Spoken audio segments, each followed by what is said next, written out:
Let's talk about the Super Bowl halftime show. It's usually one of the biggest, most watched performances on the entire planet. But what happens when someone decides to throw a competing party at the exact same time? We're going to dive into a viral video that makes a pretty bold claim that the 2026 halftime show wasn't just a concert, it was a full-blown cultural and economic war, with a brand new challenger taking on the NFL itself. So here's our game plan for breaking down what this video is all about. First, we'll look at the two competing stages they set up. Then we'll get into the media story, at least as the source sees it. After that, we'll check out the viewership numbers they're talking about, dig into their whole economic argument, and wrap up with what they think this all means for the future of, well, everything. Okay, so at the very heart of this whole thing are two totally different performances, and the video we're looking at positions them as a direct, head-to-head cultural clash. So, in one corner, you've got the official NFL halftime show headlined by the global megastar Bad Bunny. And in the other corner, a counter show streamed by the conservative group Turning Point USA featuring Kid Rock. Now, the source video frames this as way more than just two concerts. They see it as a battle between two completely different ideas of what entertainment should be. So, how did the big media outlets cover this whole thing? Well, according to the video we're analyzing, their reaction to the official show wasn't just positive. They say it was flat out desperate. The source kicks things off by pointing to this headline, supposedly from CNN. They hold this up as Exhibit A, as proof that the media was trying to spin the performance into something incredibly profound, something they argue it just wasn't. And then they highlight this quote from The Hollywood Reporter.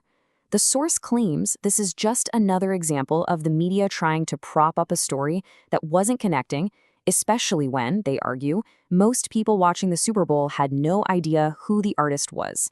For the source, this is all just proof that the media was pushing a narrative that was completely detached from reality. Now let's get to the real core of their argument. They claim that while the media was pushing one story, something completely different was happening with the audience. The people who were actually watching. And this is the million-dollar question the video asks. If the media narrative was just a fabrication, as they claim, then what did the real viewership numbers actually look like? Well, according to the source, the numbers tell a very different story.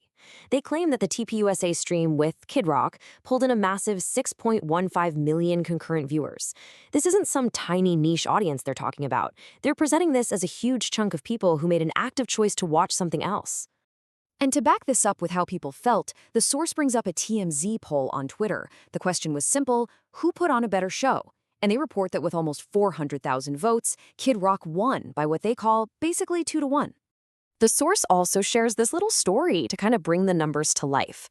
They talk about a sports bar owner who supposedly said that a whopping 80% of his customers wanted him to put the Turning Point show on the TVs, reflecting what they argue was happening all across the country.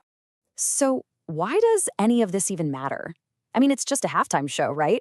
Well, according to the source, the real fight here wasn't about music at all. It was a battle for advertisers and the extremely valuable people they're trying to sell stuff to. The source paints a really sharp contrast between the two audiences. They describe the viewers of the official show as anti-capitalists who don't spend money. But the TPUSA audience? They're described as that golden 18 to 54 demographic, people who are productive in society and, this is the key part for advertisers, people who actually go out there and buy things. So if that's true, why would advertisers ignore this supposedly valuable audience? The source has a pretty blunt theory. They claim that advertising and PR firms are, quote, consumed by this disease called get woke, get broke. It's this idea that when brands get involved in social issues, they end up pushing away their core customers and losing money. The source argues that because of this, these companies just don't know how to sell anymore. So all of this, the competing shows, the media narrative, the viewership numbers, the economic argument, it all builds to the source's final and honestly biggest claim. They argue this whole thing wasn't just a one-off event, but the start of a whole new era in media. The ultimate takeaway from their video is this. For the very first time, that iron grip that major networks have on huge cultural moments like the Super Bowl has been seriously challenged. They see this whole event as a proof of concept that an alternative can not only exist, but actually succeed in a big way. And that's what it all comes down to in this analysis. The source is arguing this wasn't really about one football game or one halftime show. It was about a massive shift in who controls our culture. And the question they leave us all with is, has that monopoly finally been broken for good?